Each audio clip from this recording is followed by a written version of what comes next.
Thank you, everyone. Good afternoon. I'd like to welcome you to today's session on food safety. And if you're here this afternoon on the final day of the Fancy Food Show, then you know that food safety is a critical component of a successful partnership between retailers and suppliers. Today we have with us food safety professionals Robert Garfield and Chris Sinclair of the Safe Quality Food Institute, the division of FMI.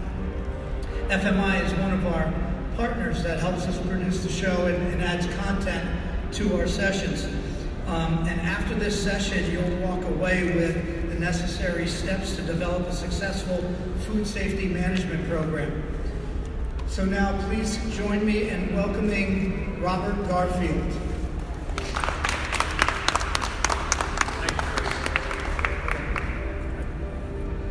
Good afternoon, everyone.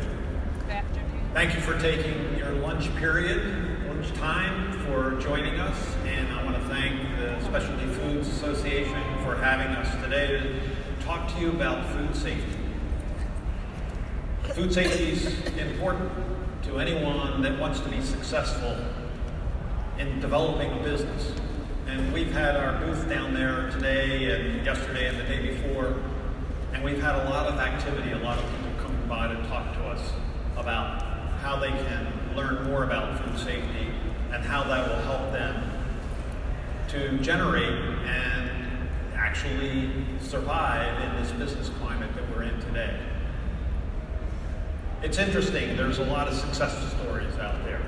Just two that I want to start off with. In 1923, a gentleman by the name of Clarence Birdseye wanted to feed his family fresh foods. And he was interested because it seemed like people in the Arctic were always able to get fresh fish all the time. And he wondered, how do they do that? And so he looked into it and found out, well, they froze the fish. And because they froze the fish, they were able to thaw it out and eat fresh fish all the time. So he spent $7. He bought a bucket, he bought some ice and some ways to store it, and he started freezing food for his family. And thus started the whole industry of frozen foods and bird's eye foods, which over a number of years became very successful. More recent story. There were some brothers, the Mirage brothers, and they were looking at pizza. And they said, wouldn't it be interested if we could freeze pizza and do something with it and roll it up or do something so that people could consume it in a different way than a flat pizza? And so they discovered pizza rolls. And they brought that into the market in a company called Chef America. And in 1980, they sold Chef America to Nestle for $2.6 billion. Success stories. That's what all these people have in common. That's what you have in common. You want to be successful. How does food safety play into that? You know, I had a good friend of mine who has a frozen blueberry company up in Maine. And he came to me a couple of years ago and he said, you know, I've been very successful. It's a family business. We've been in business 70 years. But I want to know more about the SQF program because I'm not sure we're doing enough to protect our brand. And I told him about the SQF program. And he said, all right, I'll give it a shot. I didn't see him for about 2 or 3 years. Subsequent to that, I was at a meeting and he was there. He was the president of the company. And he said, you know, Bob, we implemented the SQF program. It took us a while. But you know, I sleep better at night knowing that I'm doing everything I can to protect my brand and protect consumers. And that's exactly what food safety is about and what it's about in your company and your endeavors. So let's take an example of how this could work. Here's a recipe. Let's say someone has this recipe at home, and they have the recipe and it came from their grandmother, who made a great pasta sauce. And they had some friends over and they said, gee, this pasta sauce is fantastic. You ought to sell this. And everybody at the table agrees, this is an unusual pasta sauce. Why aren't you selling it? Why aren't you marketing it? And the hostess says, you know, maybe I could make a business out of this. And so they start on the path, and she uses her kitchen and she's making this pasta sauce and she's putting it in jars. And she gets very successful at it. People like this sauce. She puts it in some small specialty shops and it's running off the shelves. She says, okay, wow, maybe I need to expand on this. Maybe I need to do more. So she goes online and she develops an online business. And people look at it and they try it and they come back for more sales. And all of a sudden, she can't spend enough time in her kitchen making this pasta sauce. She's got to think about expansion. So she looks at her figures and she says, you know what? Maybe I can get a small loan. Maybe I can get a few other people together to work with me. Maybe we can rent a small place and put some equipment in and make my pasta sauce. And so this is the growth of a small company. This is what's been played out here in the United States and across the world forever. People with great ideas, people with success in mind, people that are hardworking, wanting to develop a business and that have a unique product. And here she is in her small space with her product. She's very happy. The results are good. She's starting to make a little money on the project. She's thinking about expansion, possibility of going into the retail market. Wow, wouldn't that be great if I could put this on a retailer's shelf? And then one day she's reading a paper. She hears about this huge recall of tomatoes. And she thinks to herself, wow, what if that would happen to me? What if there was a problem with tomatoes and I had to recall all my product and my name, the name of my company, got in the newspaper? What would that effect be on my company? And she comes to the realization that in order to protect her brand, she needs to do something, but she doesn't know very much about food safety. So what does she do? She comes to the fancy food show. She has her product in a small booth, and people are liking it. And she's getting very much kudos about the product that's being sampled, and she still has on her mind, yeah, that's great, and I'm expanding, and everything's great, but what if there was a problem with my product? What would I do? How would I survive? And she goes past a booth that they have here at the show, and it says, Food Safety Solutions Center. Wow, that makes sense. Maybe I can learn something. Maybe I can get some resources to get a better understanding of an area that I don't have. I'm not a microbiologist. I'm not a food safety specialist. Maybe I can get some resources and some understanding of what I need to do to ensure that I sleep better at night and knowing that I'm going to protect my brand in my flourishing market for my sauce. And so what I'm going to do now is I'm going to bring Chris up on the stage, and he's going to talk to you about a program that we've put in place to do exactly that. Specifically for small suppliers, people that are starting out, in order to get them on the foundations of food safety. Chris? Thank you. So, Bob talks about SQF, and the first thing that comes to everyone's mind is auditors. So, this is always, I come from a small company, and this is, my face that I would make when I heard the auditors were coming. I'd get very nervous, people running around with their, like chickens with their heads cut off, but what we did is we came up with a 7-step approach to certification, so you don't have to be scared, you can calm down and relax. But still, you hear audit, they come in, I'm talking to people, they say, how do I get started? I say, it's an audit, it's an accredited audit. Then they hear the first, third party, second party audit. What does that mean? You have GFSI, people are throwing out letters, NSF, SQFI. You have supplier, regulatory, and also internal, all different types of audits. And then there's a certificate. Does a certificate come with it? Is it accredited? These are all questions that people have.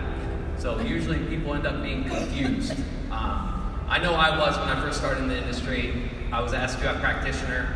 I was able to become an auditor, and people didn't really quite know what accredited certification was.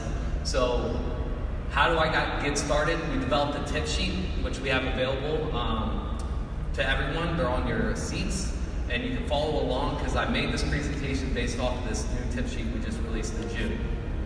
So 7 steps to certification.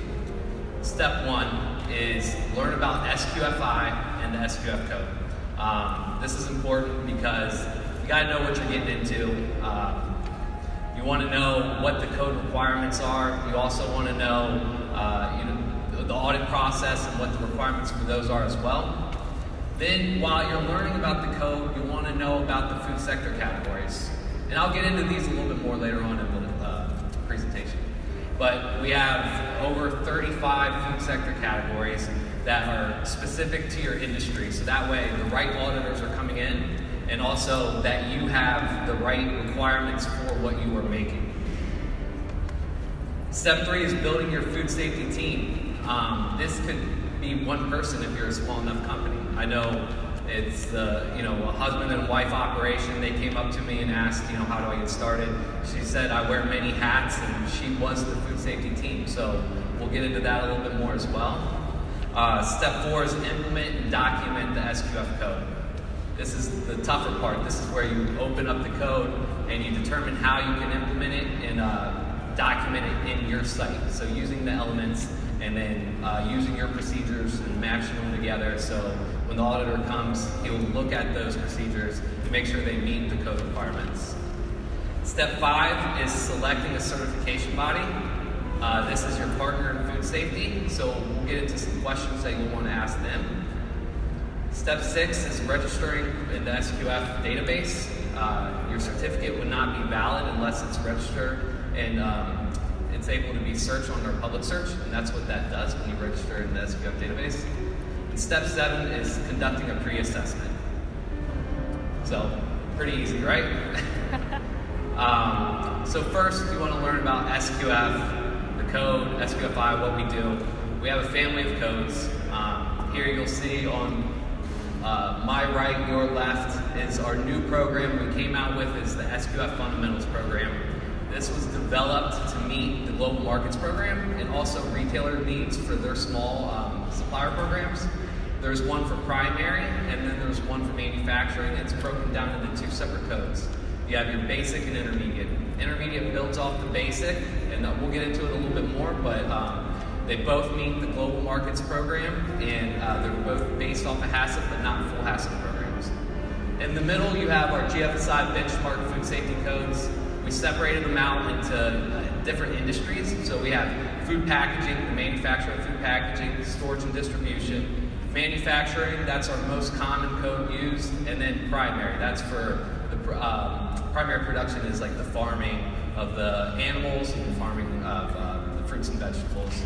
And then finally, the purple code is our quality code.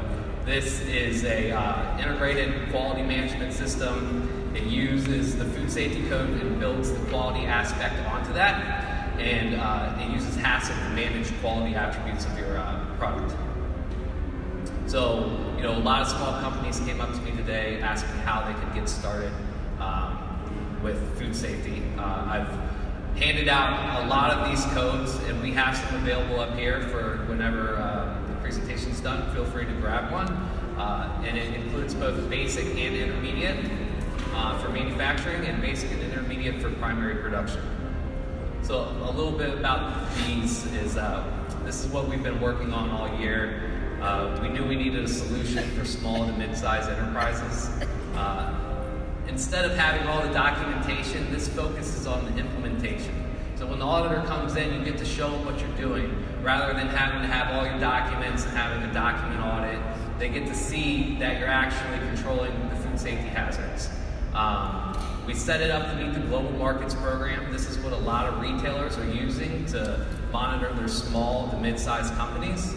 And there's 2 levels to get you started. You can start at any one. If you already have a HACCP program or something like that, you might want to go to intermediate. But we also have basic that's starting from the ground floor, and you can build on that and finally get to one of the GFSI benchmark food safety codes that I mentioned earlier. And then we also came out with some specialized training that is just for the fundamentals program. And this, we'll get into a little bit more how you can, develop these trainings to help improve your employees' knowledge on food safety.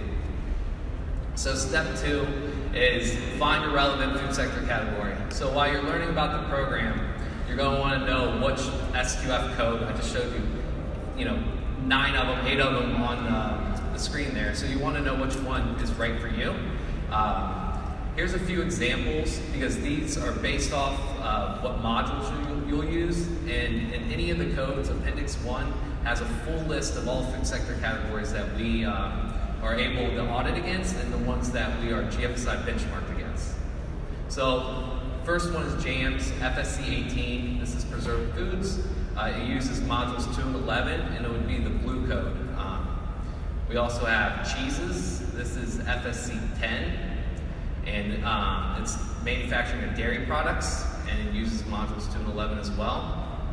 And then finally, ready-to-eat pizza, FSC 20, which is recipe meal manufacturer, and that's modules 2 and 11. So these are some of my favorite food products for examples, but we also have manufacturing food packaging, FSCs 2 and 12, or 13, and then storage and distribution, which is FSCs 2 and 12. So next, you want to build your food safety team. There will need to be a dedicated person for your food safety, for food safety, and we call this the SQF practitioner. But you also want to include as many people as possible, if you can. Because a lot of places I talk to, they only have 1 or 2 people. Obviously, both people are probably the food safety team. And the responsibility of food safety doesn't fall solely on that one person. I've worked in some places where, the QA, I was QA, that was my job. We didn't work closely with maintenance, we didn't work closely with sanitation because, production was in charge of that. So it caused some conflict, so we had to start working together, which helped increase, our food safety plans and helped eliminate issues that we were having and deviations that we saw. So build that team. There's a few different departments you'll want to consider.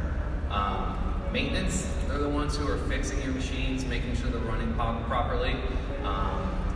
Purchasing, they're purchasing your raw materials. You want to make sure that they're getting them from sources that are trusted.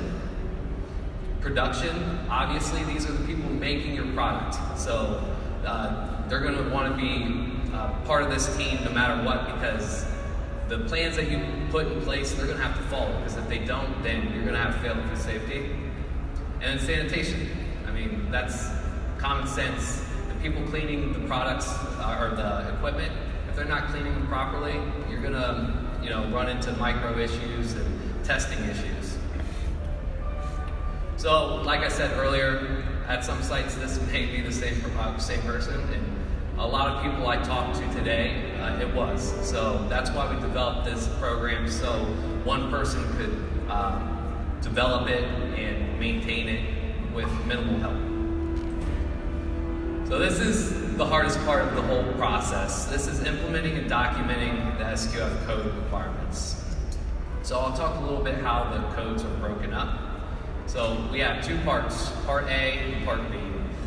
Part A is the code methodology. So this is how the audit takes place, how long it should take, the auditor requirements, the site requirements. You don't have to worry about this right away. What you really want to worry about is Part B. This is the code requirements. This is the technical requirements. This is the meat of the code. So here, we'll focus on Part B. System elements, it's broken into two parts. Modules 2, which is the system elements, and then you have GMP modules, which are modules 3 through 13. So system elements, instead of looking at every single individual element, you'll see hundreds of them, and that is a little scary. So what you want to do is break them into these 9 different sections. That way it's not as intimidating, and you can you can focus on them at one at a time, and then build your programs up to meet the elements within the code. So management commitment, that's something that we pride our code on. You want management to be committed to food safety. So this is very important. How is management committed to food safety? Document control and records. I'm sure people have documents and records of what they're making, finished products. How are you controlling these?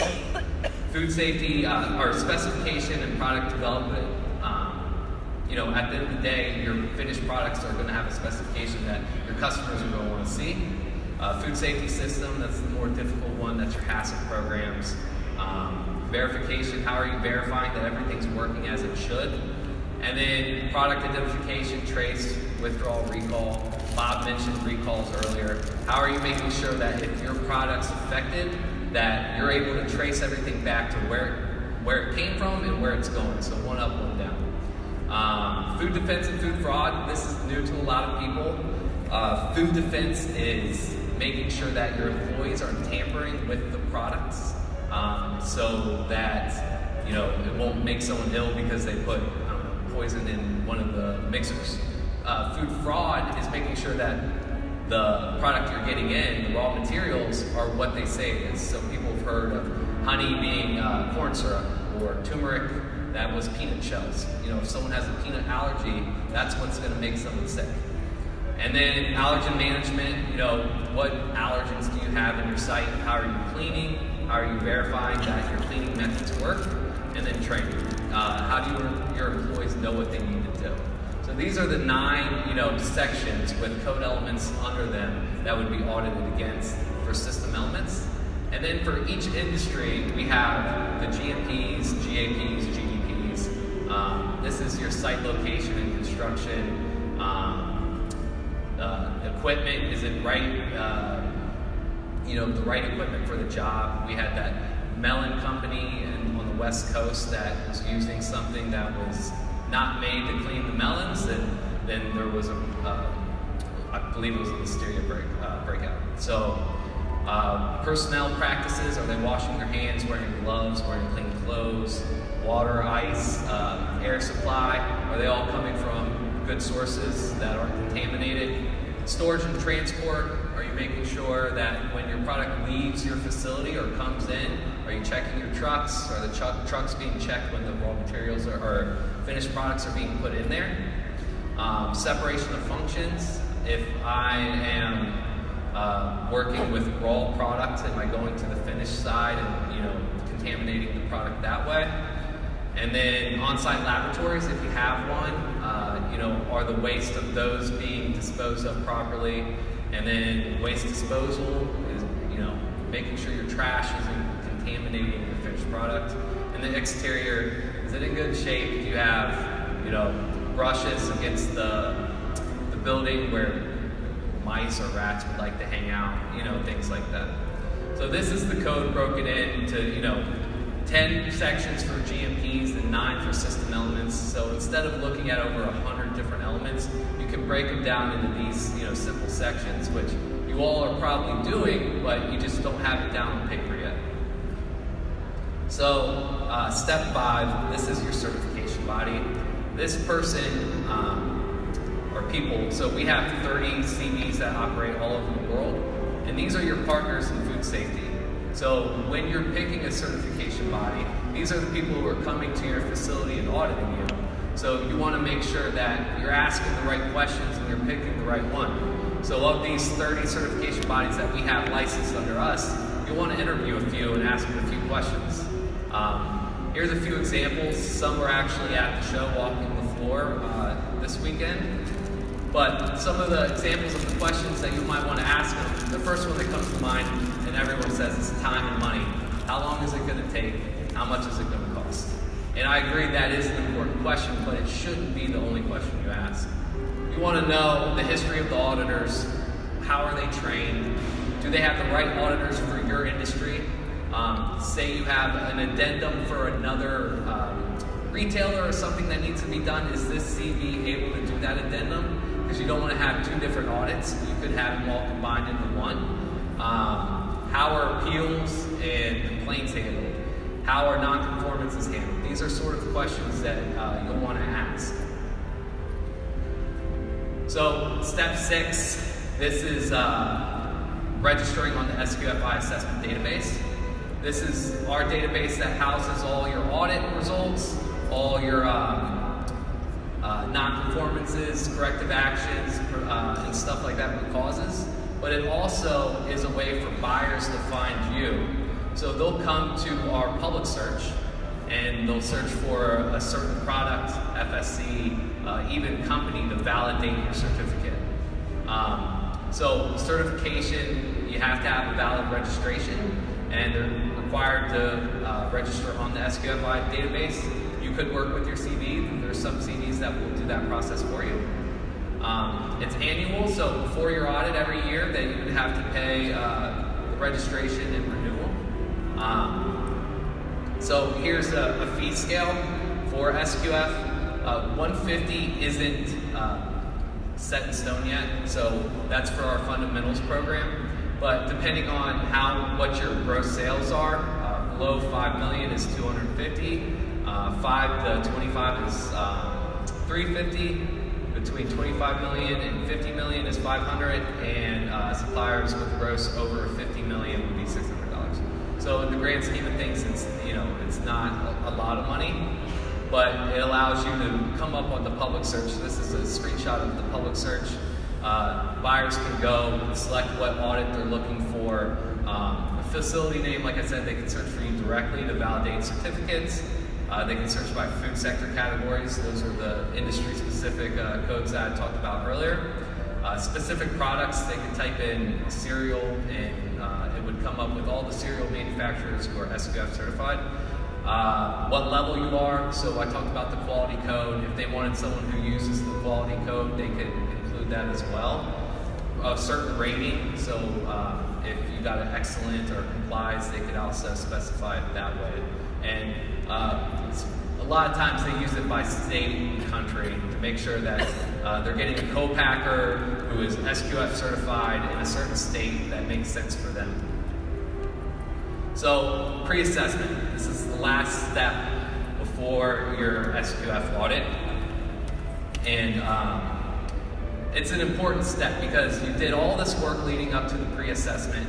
Now you want to see if all that work is paying off. So here's 5 different steps of the pre-assessment that you'll want to make sure you consider. So define your objectives. A few examples of the objectives could be passing your SQF audit, meeting regulations requirements, meeting customer requirements. These could all be possible objectives. Formalize the audit process. So a lot of times people say, I'm doing a pre-assessment, but they span it out through 10 days, things change, it's not consistent. You'll want to schedule a date, stick with it, and treat it like a real audit. Interview employees, have an opening and closing meeting, And this gets into the communication. When you're done, you want to communicate what your findings are with the rest of your company. Sit down with them, let them know what you found. Treat it as its own program, so include some training for the people who are conducting the pre-assessments. And then at the end of the day, close out all the non-conformances. Find the root cause, put in preventive actions, make the corrections and corrective actions as needed. These are all really important steps of the pre-assessment. And once you do this and you find that you're ready for an audit, you'll want to schedule this with your certification body. The one that you picked, you interviewed a few, you found one you liked, you want to schedule your audit. This is important. Make sure it's a time that you're running production, that works well with your production schedule, because this is your anniversary date. Every year, if you want to maintain SQF certification, you're going to have your audit plus or minus 30 days of this initial audit date. You'll also want to confirm your scope of certification. This is your FSCs, what products you want certified. SQF certification is product and site specific, so you could do 2 lines and have those certified and exempt one out if you don't think you're ready on that line yet. You'll also want to talk to them about any addendums.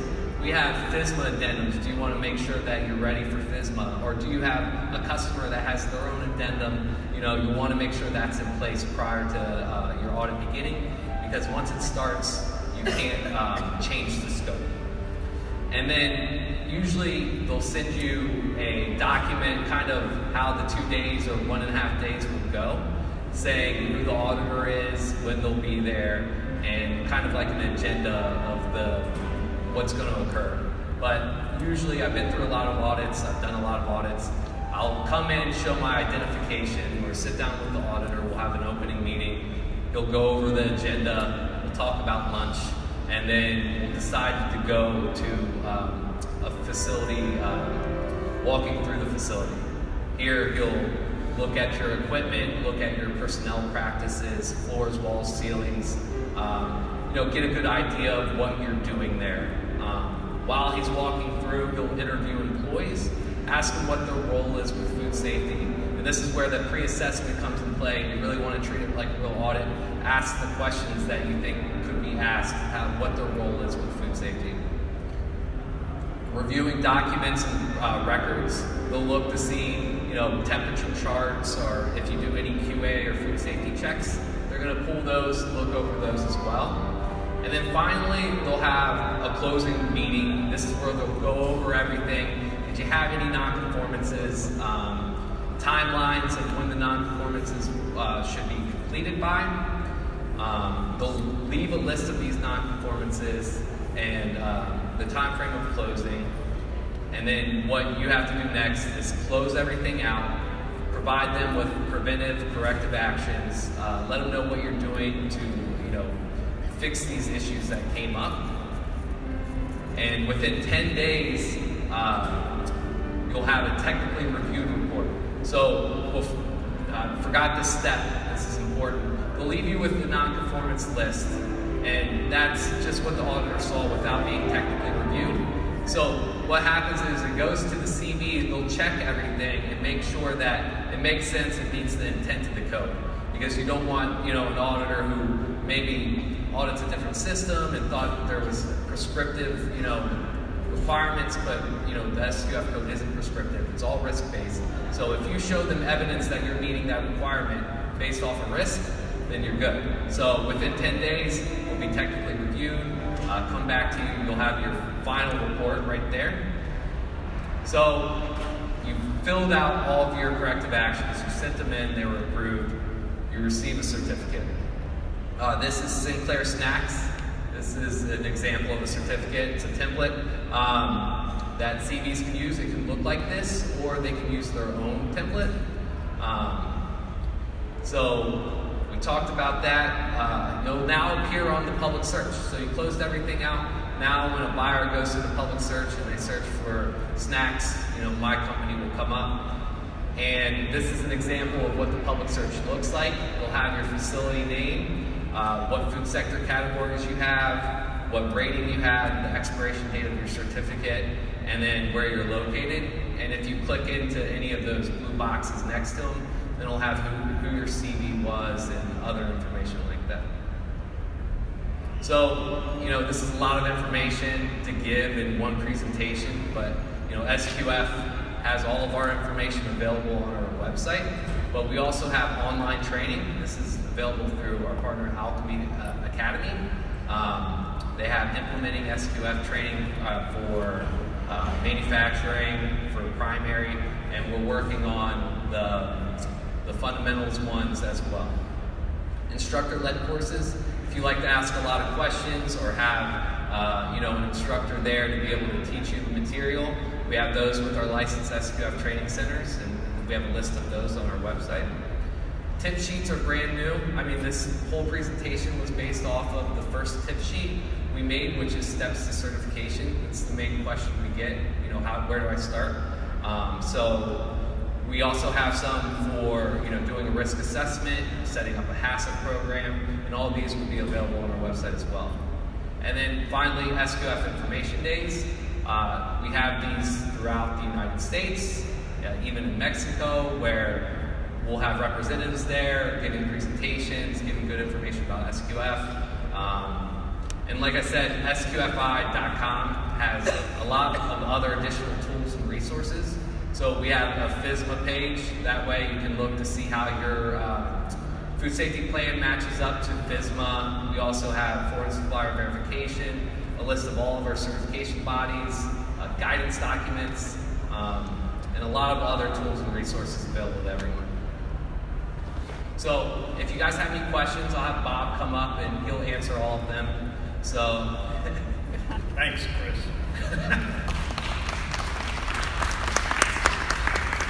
With all that material, you gotta have some questions. Yeah, come on. I was even confused by it. Any questions from the audience? Again, we have the codes available up here for the fundamentals program, and there was tip sheets and information about our conference left on some of the chairs. So the tip sheet is how to get started, and it's a really good resource on if you have any questions of where do you start, what your plan should be. We've got a runner here. Is there a dollar size of your company or a volume of product where you're required to do this? No, that's up to your buyer. So different buyers will have their own requirements for their suppliers. So for us, you can start at any level you want. We don't care. It's what fits your program. And I'll just add, at some time in your journey, a buyer is going to come to you and say, I want you to have a program like this. But that's not the time you should start to consider this. You should start and consider it based on the risk posed by the products that you're manufacturing, and also the idea that you want to protect your brand. That is the main reason for doing programs like this. You want to protect your brand so that you can grow and you can prosper and you can become successful. That's probably it. And we do a lot of information days and going out there. And I tell people when they come to these courses, I say, if you're here to get a certificate, you're here for the wrong reason. It's about protecting the brand in the future. Because I've seen too many examples of companies that have made a name for themselves, and they have a problem. People get sick, people die, it gets in the media, it gets to the lawyers, and we all know about attorneys and legal issues in this country. And all of a sudden they find themselves on the edge of losing their business. That's what it should be about, protecting consumers, protecting your brand. Any other questions?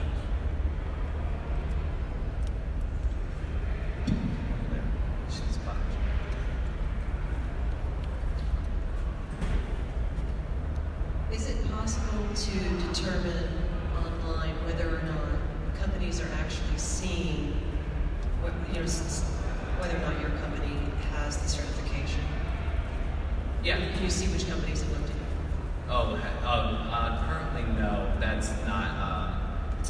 available option on the public search. It's more because they'd be looking at a whole skew of people and using different search functions. So it's not something we have available now, but it's definitely something that I think people would find interesting. There is a number of buyers when they sign contracts with suppliers, and I don't know how this fits into that, but they require them to send to the buyer their non-compliances, what they found when the auditor came, and what they did to correct those things. So that's something, that part of it is done between the buyer and the supplier. Further questions? All right, I want to thank you very much for attending. We'll be here for a while if you have further questions. Please help yourself to one of the codes, and we'll be downstairs at our booth if you have want further information or questions. Thank you very much. Thank you.